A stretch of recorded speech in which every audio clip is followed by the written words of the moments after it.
نحمده ونصلي على رسوله الكريم اما بعد فاعوذ بالله من الشيطان الرجيم بسم الله الرحمن الرحيم رب اشرح لي صدري ويسر لي امري واحلل عقدة من لساني يفقهوا قولي۔ گوشہ نشینی کے فوائد اور نقصانات کی وضاحت۔ معلوم ہونا چاہیے کہ عزلت میں لوگوں کا اختلاف ایسا ہی ہے۔ مختصراً بتا دیتی ہوں کہ عزلت کس کو کہتے ہیں؟ عین زائی لام، تنہائی کو، دوسروں سے الگ رہنا۔ قرآن پاک میں یہ لفظ استعمال ہوا ہے کہاں؟ سورۃ ہود میں نوح علیہ السلام کے بیٹے کے بارے میں آتا ہے کان فی معزل، یعنی وہ اپنے والد اور ایمان والے تھے، ان سے ہٹ کر الگ تھا۔ ٹھیک ہے، تو معلوم ہونا چاہیے کہ عزلت میں لوگوں کا اختلاف ایسا ہی ہے جیسا نکاح کرنے یا نہ کرنے کی فضیلت میں، کیونکہ کچھ علماء کہتے ہیں علم کی خاطر شادی نہ کرو، اور کچھ کہتے ہیں کہ نہیں، شادی نبی صلی اللہ علیہ وسلم کی سنت ہے، باقی کام بھی کرو لیکن شادی بھی کرو۔ ہم بیان کر چکے ہیں کہ اشخاص اور ان کے حالات کے اختلاف کی بنا پر اس کا حکم بدلتا ہے۔ اس کو انڈر لائن کر لیں۔ کیا سمجھا اس سے؟ ہر انسان کی صلاحیتیں مختلف ہوتی ہیں اور اس کے کام کرنے کا انداز مختلف ہے۔ کچھ لوگوں کو کام کے لیے تنہائی کی واقعی ضرورت ہوتی ہے اور کچھ لوگوں کا کام تنہائی میں ہو ہی نہیں سکتا۔ اب ایک ماں جو 5 بچوں کی ماں ہو، اگر وہ یہ کہے کہ میں گوشہ نشینی اختیار کرنا چاہتی ہوں، تو نتیجہ کیا نکلے گا؟ اس کے لیے کیا فضیلت ہے اس میں؟ اسی طرح حالات، جب بچے چھوٹے ہیں تو آپ بیچ میں رہیں، جب اپنے اپنے گھروں میں چلے گئے ہیں تو پھر آپ ان کے لیے بیٹھ کے روتے ہی نہ رہیں، آپ اپنا کچھ اور کام کریں، آپ اپنے رب کی طرف رجوع کریں۔ کتنے ہی گھروں میں ساس بہو کے جھگڑے ہیں نا؟ کیوں ہیں؟ اس لیے کہ بسا اوقات ساسوں کی ہر کام میں مداخلت ہوتی ہے، وہ باز نہیں آ سکتے۔ بھی آخری عمر ہے، کوئی عبادت کے لیے، کچھ کسی اور کام کے لیے فارغ ہو جاؤ، شکر کرو کوئی اور آیا ہے جو ساری ذمہ داریاں سنبھالے اور تم کچھ اور کرو۔ لیکن وہ ساری زندگی کی جو عادت پڑی ہے حکومت کرنے کی، وہ باز نہیں آتی۔ مردوں کے لیے تو جاہ باہر کے لیے فتنہ، عورتوں کے لیے گھر کے اندر فتنہ ہے، کیونکہ چین ہی نہیں آتا جب تک وہ ہر چیز میں اپنا مشورہ نہ دے چکے۔ دوسروں کو بھی غلطی کرنے دو، دوسروں کو بھی سیکھنے دو، ان کو بھی تھوڑا سا سانس لینے دو، تھوڑی سی آزادی دو، سیکھ جائیں گے۔ تم بھی سیکھ گئے تھے، یہ بھی سیکھ جائیں گے۔ تم سیکھ کے تو نہیں آئے تھے اس گھر میں۔ کتنی لڑکیاں ہوتی ہیں جو بہت ٹرینڈ ہو کے گھر پہ آتی ہیں اور شادی کرتی ہیں، ٹرائل اینڈ ایرر کے ساتھ ہی سیکھتے ہیں نا۔ تو جب بچے بڑے ہو جائیں، شادی ہو جائے، ذمہ دار ہو جائیں، تو انہیں کہو اپنی ذمہ داریاں سنبھالو۔ اگر انہیں خود کچھ چاہیے ہم سے، کچھ پوچھنا ہے تو پوچھیں، اور اگر نہیں پوچھنا تو بے وجہ پیچھا نہ کریں۔ بہت سے گھر اور رشتے صرف اس لیے خراب ہوتے ہیں کہ ماں باپ کی مسلسل پیچھے سے انٹرفیئرنس ہوتی۔ کیا کھایا، کیا پکایا، دن میں کئی کئی فون، اور وہاں تو آفت اور زیادہ ہے جہاں فون بھی مفت ہو۔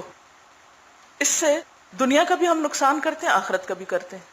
تو کبھی ہمیں اس بات پہ تسلی ہو جائے نا کہ جو میری قسمت تھی، جو میرا رزق تھا، جو مجھے ملنا تھا مل لیا، میں نے انجوائے کر لیا لائف کو۔ اب کریں دوسرے، اور ہم کریں کوئی تعمیری کام، کچھ پڑھنے لکھنے کا، کچھ سیکھنے سکھانے کا، جو ہنر اللہ نے ہمیں ساری زندگی میں سکھائے، اب ہم کیا کریں؟ وہ ہنر سب کو سکھائیں، تو بہت سے اچھے اچھے کام ہو سکتے ہیں، سارے جھگڑے ختم ہو سکتے ہیں۔ تو یہاں پر آپ دیکھیے کہ عزلت نشینی کے کچھ فوائد ہیں۔ چنانچہ پہلے ہم عزلت یعنی گوشہ نشینی کے فوائد بیان کرتے ہیں، اور وہ 6 ہیں۔ پہلا، عبادت کے لیے فارغ ہونا اور اللہ تعالیٰ کی مناجات سے انس حاصل کرنا۔ جب آپ بالکل تنہائی میں، اور آپ کو پتا ہو کہ کوئی نہیں دروازہ کھولے گا، نہ کوئی ناک کرے گا، نہ کوئی فون آئے گا، نہ ڈسٹرب کرے گا، تو پھر آپ آہستہ آہستہ آہستہ اس دعا کے موڈ میں داخل ہوتے ہیں، یا نہیں؟ اچانک یہ نہیں ہوتا کہ اچھا کوئی 1 منٹ کے لیے باہر گیا تو آپ جلدی سے دعا کر لیں۔ وقت لگتا ہے اس گہرائی میں جانے کو، اور عین آپ گہرائی میں گئے ہیں اور اتنے میں دھڑ سے کسی نے آپ کو ڈسٹرب کر دیا تو کچھ بھی ہاتھ نہیں آتا۔ تو اس کا سب سے بڑا فائدہ یہ کہ انسان کو انس حاصل ہوتا ہے، کس سے؟ لوگوں کی باتوں سے نہیں، بلکہ اللہ سے باتیں کرنے سے، سرگوشیاں کرنا۔ مناجات کس کو کہتے ہیں؟ اللہ سے چپ کے باتیں کرنا، جو کسی کو بھی نہ پتا ہو۔ یہ چیزیں فراغت چاہتی ہیں، اور میل ملاپ میں فراغت نہیں ملتی۔ اگر آپ ٹو مچ سوشلائزنگ کرتے ہیں تو آپ اس سے فائدہ اٹھا ہی نہیں سکتے۔ آپ کی عبادت اچھی ہو ہی نہیں سکتی، آپ کی دعاؤں میں خوبصورتی ہو ہی نہیں سکتی اگر آپ ہر وقت باتوں کے شوقین ہیں، کیونکہ آپ کا دھیان ہی نہیں اللہ کی طرف۔ کیوں نہیں دھیان؟ کیونکہ دلچسپی نہیں ہے۔ کیوں نہیں دلچسپی؟ کیونکہ دلچسپی کہیں اور ہے۔ تو جب تک اور دلچسپیاں ختم نہیں ہوں گی یہ کام دلچسپ ہو نہیں سکتا۔ تو بے حد ضروری ہے کہ یکسو ہوں۔ ابراہیم علیہ السلام کی صفت بار بار قرآن مجید میں کیا آتی ہے؟ حنیف مسلمہ، یکسو مسلمان۔ ہاں، گوشہ نشینی اس کا ایک وسیلہ ہے، خاص طور پر ابتدا میں۔ بعض بزرگوں سے پوچھا گیا کہ زہد اور خلوت سے انہیں کیا ملا، تو کہا اللہ سے مانوس ہونا، اللہ سے محبت ہو گئی، اللہ سے باتیں کرنا اچھا لگا۔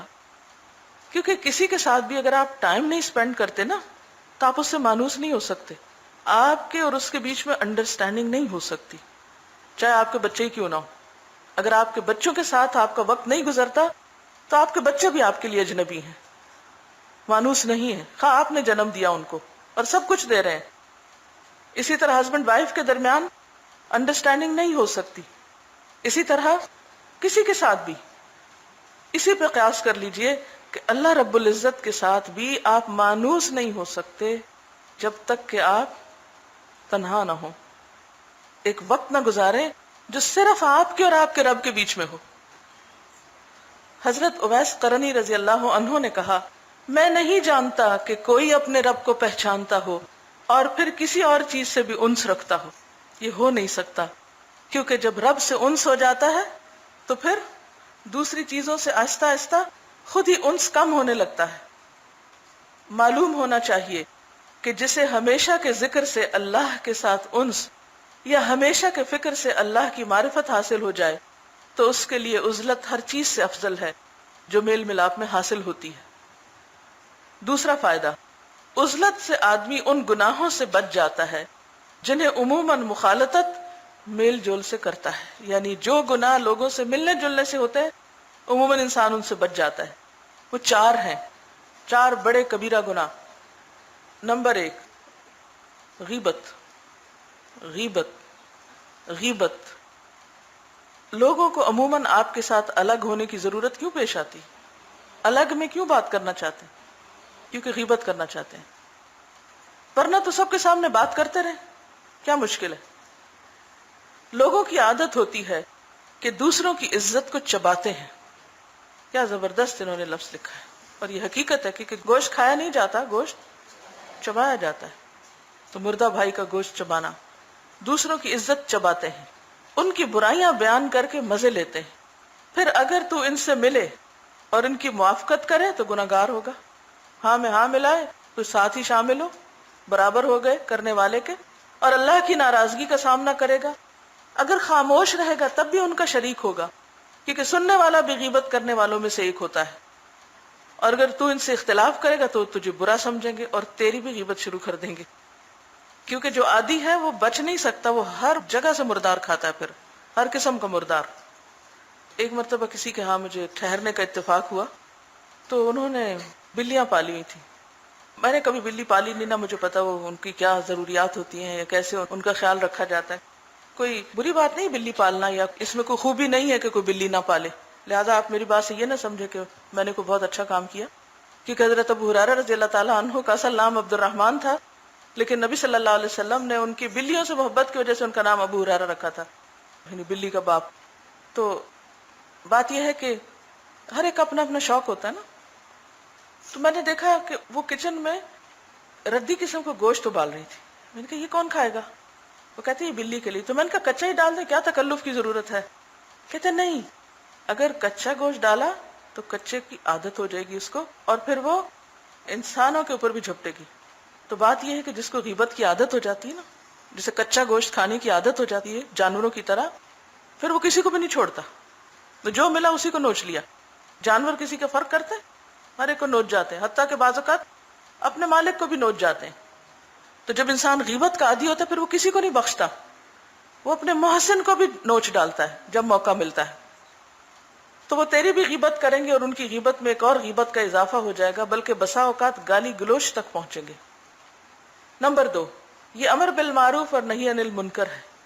جو آدمی لوگوں سے میل ملاپ رکھے گا وہ لازماً منکرات کا مشاہدہ کرے گا، برائیاں دیکھے گا. اگر خاموش رہے گا تو اللہ کی نافرمانی کرے گا، اور اگر انکار کرے گا تو کئی طرح کی تکلیفوں کا سامنا کرنا پڑے گا. گوشہ نشینی میں ان سے حفاظت رہے گی. انسان اس گناہ سے بچ جاتا ہے. کس گناہ سے؟ لوگوں کی برائیاں دیکھ کر ان کو منع نہ کرنے کے گناہ سے. کیونکہ حکم کیا ہے؟ کیا کرو؟ جب برائی دیکھو تو ہاتھ سے روکو، نہیں تو زبان سے روکو، نہیں تو پھر دل میں برا سمجھو. پھر ہے ریا، نمبر 3 کبیرہ گناہ. اور یہ ایک لا علاج بیماری ہے. جتنا چاہے علاج کرو پھر بھی